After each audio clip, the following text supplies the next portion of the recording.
धर्म स्नेही सत श्रद्धालु यहाँ पर उपस्थित आप सभी भव्यवर पुंडरीक पुण्यात्मा महानुभाव, आचार्य भगवान समंतबद्ध स्वामी द्वारा विरचित रत्न कंडक साहबकाचार्य की वाचना में षष्ठम अधिकार को देख रहे हैं। षष्ठम अधिकार को देखते हुए शल्लेखनाव्रत, समाधि वर्ण और उसका फल ये सभी देखा। अब सप्तम अधिकार को यहाँ प्रारंभ किया जाता है, जिसमें श्रावक की 11 प्रतिमाओं के बारे में वर्णन किया गया। प्रारंभ से आचार्य महोदय ने धर्म का स्वरूप सम्यक ज्ञान सम्यक बताया। सम्यक के संबंध में प्रथम अधिकार को 41 कारिकाओं के द्वारा पूरा किया। 5 श्लोकों में चारों अनुयोगों का कथन किया। उसके बाद श्लोक नंबर 47 से प्रारंभ करके प्रारंभ में 5 अणु तक का कथन किया, तृतीय अधिकार में 66 तक। उसके बाद फिर 3 गुणवत्ता का कथन किया। उसके उपरांत 90 कारिका तक हुआ। उसके बाद 91 से लेकर के 4 शिक्षावत का कथन, सामायिक, प्रोषदोभाष, वैयावृत्ति, अतिसंवाक अथवा वहाँ पर भोग वो परिमाण।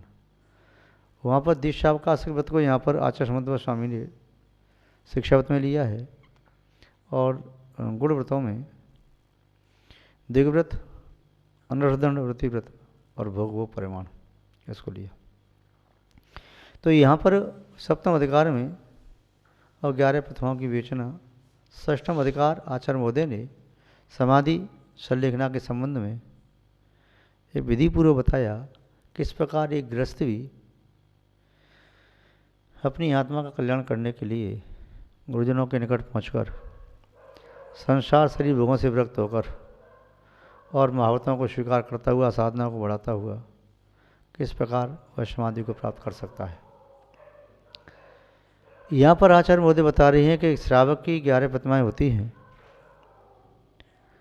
वह 11 सोपान हैं, 11 सीढ़ियाँ हैं, जिन पर चढ़ कर के श्रावक साधक बनता हुआ और महाव्रतों की ओर अग्रसर होता है। षष्ठम अधिकार में जो बताया समाधि का प्रकरण, वहाँ जरूरी नहीं है कि श्रावक की 11 प्रतिमाओं को क्रम से चढ़े। मृत्यु का समीप सन्निकट अनुभव में आने पर ऐसा लगे कि मृत्यु समीप है, चाहे उपसर्ग, दुर्भिक्ष, बुढ़ापा, रोग का प्रतिकार न हो सके, तब फिर समाधि अचानक भी ली जा सकती है। अंतर्मूर्त में भी समाधि के फल को प्राप्त किया जा सकता है। शल्लेखना व्रत की साधना अंतर्मूर्त में करके समाधि प्राप्त की जा सकती है, समाधि मरण, और 12 साल की साधना भी की जा सकती है। किंतु यहाँ पर श्रावक की जो 11 प्रतिमाएँ हैं, उन 11 प्रतिमाओं के संबंध में आचार्य महोदय स्वयं कह रहे हैं कि 11 प्रतिमाएँ कैसी होती हैं, क्या है प्रतिमा। तो उसके बारे में इतना समझें कि श्रावक के द्वारा नियत नियम व्रत संयम की वृद्धि क्रम से करते जाना, वो 11 प्रतिमा कहलाती है। वह प्रतिमाधारी व्यक्ति संसार शरीर भोगों से विरक्त होता है, संयम की शनि शनि वृद्धि करता चला जाता है, प्रतिमाधारी माना जाता है। विद्वानों ने लिखा है, संयम अंश जगो जहाँ भोग अरुचि परिणाम, उदय प्रतिज्ञा को भयो प्रतिमा ताको नाम। जहाँ पर संयम अंशतः प्रकट होने लगा, जैसे चंद्रमा की कला शुक्ल पक्ष में एक एक बढ़ती चली जाती है, जैसे सूर्य की किरण जब सूर्य का उदय होता है तो उसका प्रकाश विस्तृत होता जाता है, लालिमा छोड़ता हुआ सूर्य धवलता को प्राप्त करता है और उसकी किरणों में प्रकाश की मात्रा बढ़ती चली जाती है।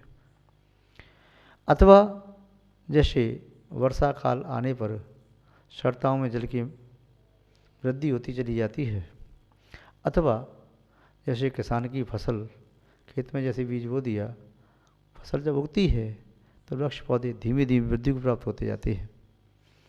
अथवा कोई विद्यार्थी स्कूल में पढ़ने जाता है तो एक एक कक्षा आगे बढ़ता चला जाता है। उसी तरह से यहाँ पर श्रावक जब आगे बढ़ता है तो एक एक नियम व्रत संयम प्रतिज्ञा लेता चला जाता है और जो नियम पहले लिए उनका भी वह पालन करता है। आचार्य महोदय के शब्दों में श्रावक की 11 प्रतिमाओं के बारे में जो लिखा है उसे पहले पढ़ें। श्रावक पदानि देवैः रेकादश देशतान येषु खलु स्वगुणः पूर्वगुणैः सह संतिष्ठन्ते क्रम विवृदः। आचार्य महोदय कह रहे हैं श्रावक पदानि, पदम पदे पदानि, श्रावक का एक पद नहीं, पदे दो पद नहीं, बहुत से पद। यानी श्रावक जो होता है सप्तवचन का त्यागी, अष्टमूल गुण का पालन करने वाला, अवक्ष का त्यागी, अन्याय अनीति आदि का त्यागी जैसे होता है, 12 व्रतों का पालन करने वाला, तो उसमें भी अनेक भेद होती है। ज्यों ज्यों संयम के क्षेत्र में आगे बढ़ता चला जाता है त्यों त्यों उसकी सीढ़ी ऊंची होती चली जाती है। तो श्रावक स्वकल्याण का इच्छुक है, किसी से कंपटीशन नहीं करता, वे पूजा प्रतिष्ठा यश और कीर्ति आदि के लोभ से या लाभ से वह स्वयं ग्रहण नहीं करता। वह करता ज्यों ज्यों वृत्ति बढ़ती चली जाती है त्यों त्यों उसका पाप से संबंधित कार्यों से वह विमुख हो जाता है और वह सोन्मुख होने के लिए, स्वात्म अभिमुख होने के लिए वह व्रत नियम संयम की वृद्धि करता है। ज्यों ज्यों व्रत नियम संयम आदि जीवन में लेता है त्यों त्यों उसे अंतरंग में आनंद की अनुभूति होती है, उसे अंतरंग में अच्छा लगता है। हो सकता है जैसे किसी रंक को खजाना मिलने पर भी इतनी खुशी न हो जितनी खुशी एक संसार शरीर भोगों से विरक्त प्राणी को देश संयम प्रथम आदि ग्रहण करने पर होती है। एक दंपत्ति को सुचिर काल के उपरांत पुत्र रत्न की प्राप्ति होती है तो जितनी खुशी उसे होती है संभव उससे ज़्यादा खुशी उसे होती है उसने संयम को स्वीकार किया, देश संयम स्वीकार किया, 1-2 प्रतिमा भी स्वीकार की। अथवा किसी विद्यार्थी को वर्ष भर का श्रम करने के उपरांत परीक्षा में उत्तीर्णता जब हासिल करता है तो उसे बड़ी प्रसन्नता होती है, उससे ज़्यादा खुशी उसे होती है जो धर्म के क्षेत्र में आगे बढ़ गया। किसी चक्रवर्ती को 6 खंड विजय प्राप्त करने के उपरांत भी शायद इतनी खुशी नहीं होती होगी इतनी खुशी वह षटावश्यक कर्तव्य का पालन करता है, प्रतिमाओं को स्वीकार करता है, कहता बस अब तक मैं संसार में भ्रमण कर रहा था, मोह के आगोश में पड़ा था, किंतु अब मैं जागृत हो गया, अब मैं अपनी आत्मा का कल्याण करने के लिए व्रत नियम संयम की एक एक करके वृद्धि करता चला जाऊंगा, उससे बड़ी खुशी होती है। आप देखो सोचो जिस दिन आपने एक गृह त्याग किया उसमें कितनी दृढ़ता थी, कितनी परिणाम निर्मलता थी। जिस दिन ब्रह्मचर्य का नियम लिया कितनी विशुद्धि बढ़ी, जिस दिन व्रती बने थे कितना आनंद आया, जिस दिन पहली बार पूजन की कितना आनंद आया था, पहली बार अभिषेक किया, पहली बार स्वाध्याय किया, जीवन में पहली बार उपवास किया था कितना आनंद आया था, जीवन में पहली बार किसी ग्रंथ को आद्य उपांत स्वाध्याय किया था कितना आनंद आया था। जिस दिन जीवन में आपने पहली बार ये नियम लिया था मैं यावत जीवन रात्रि में भोजन नहीं करूँगा, आपको ऐसा लगा जैसे आज तो मैंने बहुत बड़ा किला जीत लिया। जब आपने जीवन में नियम लिया आज से मेरा यावत जीवन जमी कंद का त्याग, कितना आनंद आया होगा तो आपको।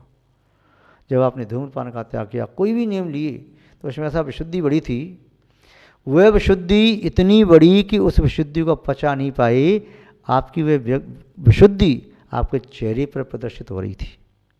और इतना ही नहीं, फिर आपने अपने निकटवर्तियों से कहा ओह आज तो मेरा सौभाग्य, मैंने आज व्रती बन गया, आज मैंने त्याग कर दिया जीवन भर के लिए, आज मैंने ऐसा कर लिया, विशुद्धि बढ़ती है। तो श्रावकों की गुण स्थान समदृष्टि है, अव्रती तो चौथा गुण स्थान, व्रती बन गया 5वां गुण स्थान, और यदि मिथ्या दृष्टि है, पहला गुणस्थान, शासन वाला तो दूसरा, मिश्र वाला तो तीसरा गुणस्थान, गुणस्थान की अपेक्षा से, तो उन श्रावक के परिणामों में असंख्यात विशुद्धि और संकलितता होती है।